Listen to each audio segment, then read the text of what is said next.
it never fails that I break my videos somehow in some simple way. It's all good, right?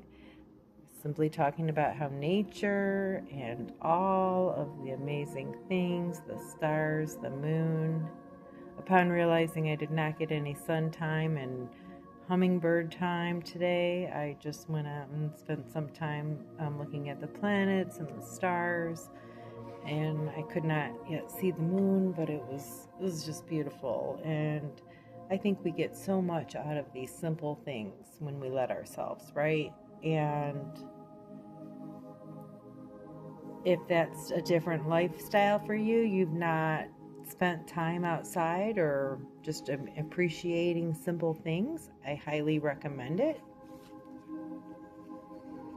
The more we give thanks to this earth and to the many things around us that we were instrumental in helping create, the more we show that gratitude and love, the more things start to change around us.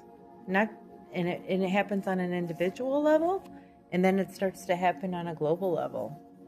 And each time that somebody has an awakening, it's like they bring others along the river of their awakening. Not just by leading by example, but literally we're helping bring others to the finish line to have all these changes that we're hoping to see. So yeah, the metamorphosis is you. It's happening to you.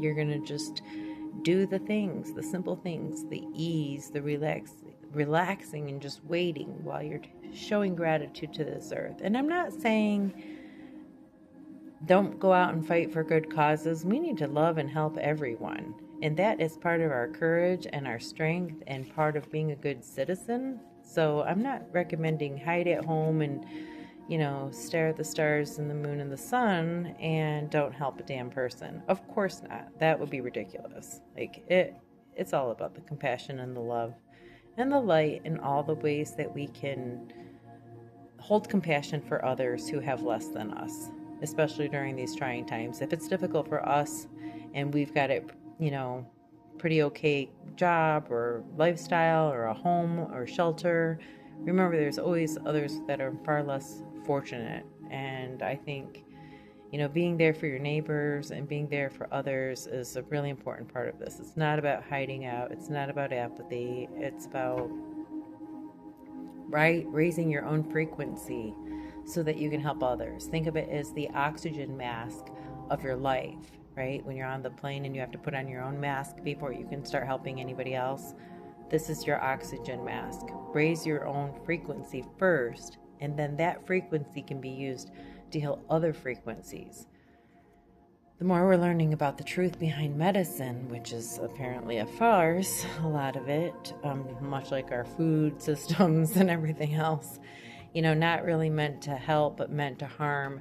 But as we're learning the truth behind what heals, it is the light and the energy source and that frequency, right? It is all about sound and light. And that light, I believe, is the sun. And that is the same light that is within us.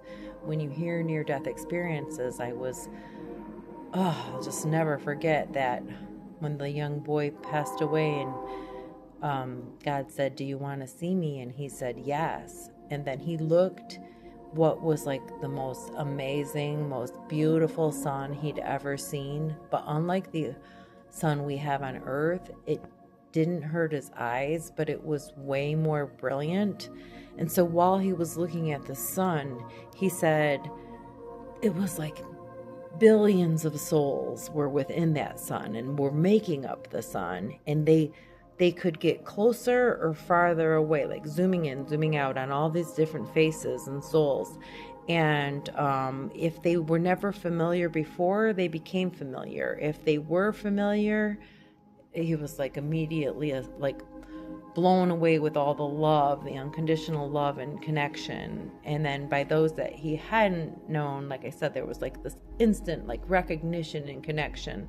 So, it's just like the most amazing thing when you hear people talk about this. But that energy is within us, and that energy and that light is all the same through everywhere, right? So The reason the sun, I think the reason it hurts our eyes, what I've been told, is that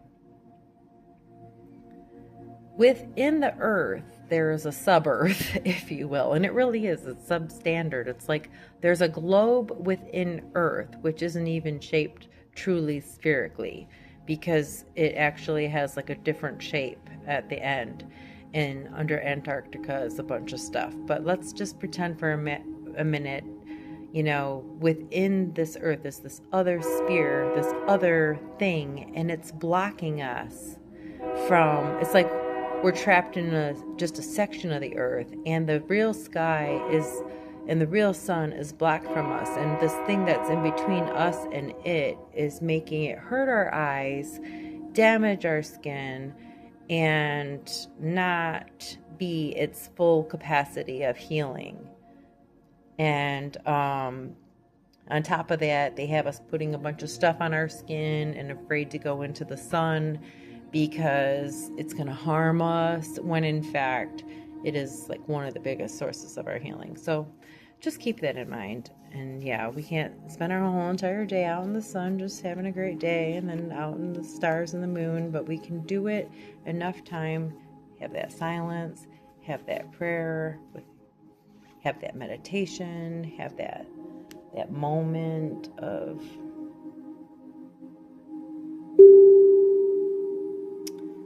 stillness. Just be still.